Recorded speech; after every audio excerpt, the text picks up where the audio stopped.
You know the sensation of staring at a screen for 3 hours, tabs multiplying, focus fracturing, until your head feels physically heavy. It is a deep, systemic exhaustion that makes every simple decision feel like a survival threat. To understand why our brains reach this breaking point, we can look at the Alex, a starship whose architecture mirrors our own neural pathways. Every deck, from the basement engine rooms to the bridge, handles a specific part of who you are. All incoming data enters through the thalamus, the ship's reception lobby. It's managed by Thalma and Louise, a conjoined team responsible for sorting through every signal, sound, and notification before it reaches the rest of the crew. But the lobby is in chaos. Louise is easily distracted by shiny objects, letting social media gossip and trivial notifications jump to the front of the queue, while critical environmental data, the things we actually need to survive, get buried at the bottom of the stack. This is where our modern exhaustion begins. Our sensory filtering has been hijacked by algorithms designed to extract attention, leaving the ship's crew overwhelmed by a flood of irrelevant, high-velocity data. When the lobby loses control, the ship begins to process rumors and technological seduction as if they were immediate physical emergencies. This panic manifests as creatinine, the personification of cortisol. This skeletal figure represents raw fear and domineering authority, flooding the ship's corridors with a stress response that demands absolute compliance. Under this flood of stress hormones, the system overreacts. Rational command is pushed aside by manic, aggressive controllers like Cropper, who shut down the ship's critical thinking to focus entirely on the perceived threat. This is the internal architecture of trauma. It uses the fear of betrayal or the pressure of systemic authority to keep the mind paralyzed, reacting to false alarms while the actual ship begins to drift.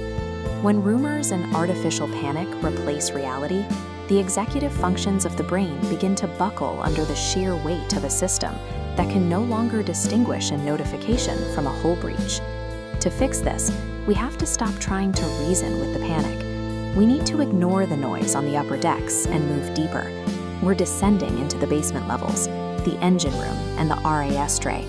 This is the brainstem, the area responsible for your most basic, life-sustaining operations. Meet the chief. He manages the cerebellum and brainstem functions. He is grounded, industrial, and completely unimpressed by the drama happening upstairs. He doesn't care about the gossip. He only cares about what keeps the ship running. His crew is made of automatons, the autonomic systems that manage your heartbeat, your breathing, and your balance. They are mechanical and unfeeling, performing their tasks automatically without needing permission from your conscious mind.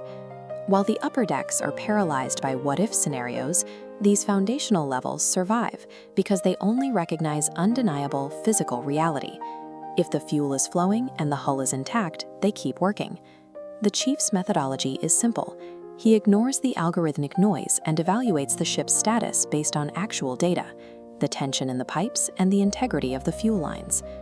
This chart shows two processing modes, a chaotic, spiking red line of anxiety on top, and a smooth, rhythmic blue sine wave of autonomic functions below. By regulating your breath, the brainstem pulls those erratic red spikes down, synchronizing the mind to its steady rhythm. Evaluating what is right before you, the physical weight of an object, or the rhythm of your pulse, is how you cut through the seduction of an endless digital feed. Grounded truth is found in the observable status of your immediate environment. It provides the stabilization necessary to clear the fog of the upper decks.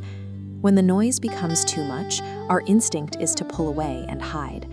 We withdraw into a state of defensive isolation. We enter the cryo chamber, a mental state where we numb ourselves to avoid dealing with perceived threats. We think that by stepping back, we can find safety, but this creates a biological trap. By focusing inward and obsessing over your own internal worthiness, you keep the cortisol loop running. You are giving your brain more data to analyze without giving it any external problems to solve. You cannot think your way out of a broken thought pattern. Overanalysis only reinforces the very neural pathways that are causing the panic. This self-protective isolation actually destroys your resilience. It disconnects the mind from the external reality it desperately needs to recalibrate its internal sensors. To restart the system, you have to look outward. You move from the internal analysis of your own worth to the immediate, practical needs of the people standing right in front of you. This shift towards service acts as a physical severing of the rumination loop. It forces the brain to abandon its internal focus and engage with the high-stakes reality of external survival. This works because of how our foundational systems are wired. The brainstem and cerebellum, which handle our balance and physical coordination, are recruited for the survival of the group. When you are occupied with being useful, your brain prioritizes the coordination required for that utility over the abstract noise of anxiety. By focusing on the survival of the crew, the people in your immediate community, you force your neural pathways to anchor back to the physical world. This outward focus naturally displaces the self-focused cycle of dread. Stop tinkering with your fears in the dark of the cryo chamber. Pick up your tools, find someone who needs your help, and reclaim the bridge of your mind through the undeniable reality of being useful.